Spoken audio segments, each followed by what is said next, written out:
Working remotely can seem like a great idea, but there are a few key factors you need to keep in mind to be successful.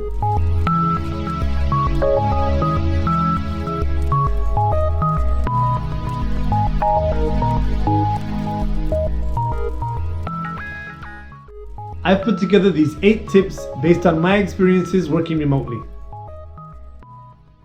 One of the key factors to a successful remote work arrangement is communication. When working remotely, your client or manager doesn't necessarily have the ability to pop in to see how you're doing.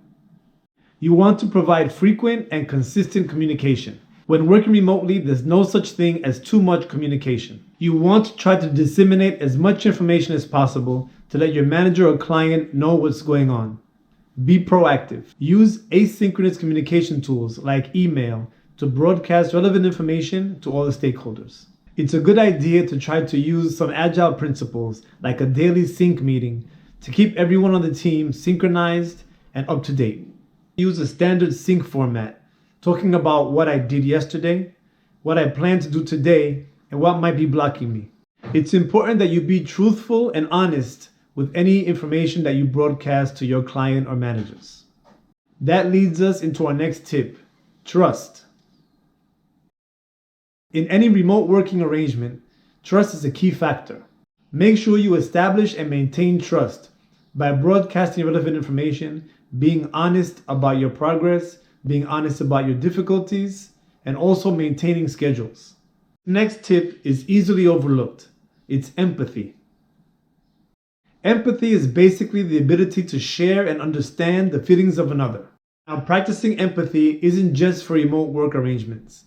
Also, for in-office arrangements, empathy is crucial. Think about what you can do to help your peers and teammates' job easier. A good example is the peer review process for software developers.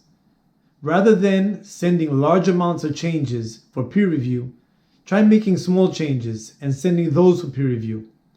They're easier to review and makes your whole process faster. You want to be sure you say thank you and give credit to your teammates, your manager, or your client when appropriate. Next tip, use good etiquette. So remote work etiquette includes things like using the mute button to limit background noise when you're on a conference call. Be respectful of time and time zones. Don't be late to meetings and phone calls. Work to proactively inform your team, your peers, and your stakeholders rather than reactively giving excuses. By providing information up front, you allow others to plan accordingly. Use video calls whenever you're having some communication with your client, your team, or other stakeholders. This provides the opportunity to have face-to-face time and establishes a rapport. When you're on video calls, pay attention to your appearance. The next key tip, have integrity. Convey to your manager or client that you can be trusted and that you take responsibility for things that you do. Our next key tip, stay healthy. Staying healthy includes physical health, mental health, and emotional health. Try to stay physically healthy by taking some time to do some exercise, move around, and work from different places. Stay sharp mentally by time boxing your work time. Using the Pomodoro technique is a good example.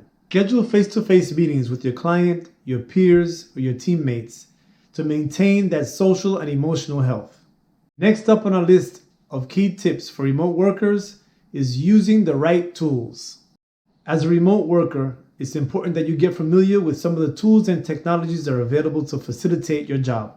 First of all, be sure you're using a reliable email service. Email will most likely be your primary form of communication.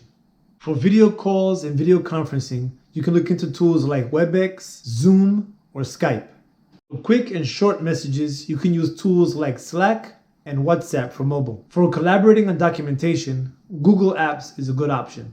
If you want to collaborate on user interfaces and graphic designs, you can try Figma. For software developers, I think it's critical that you get familiar with Git, GitHub, and Bitbucket. So those are the 8 crucial tips for remote work. I hope this video was helpful. Good luck and much success.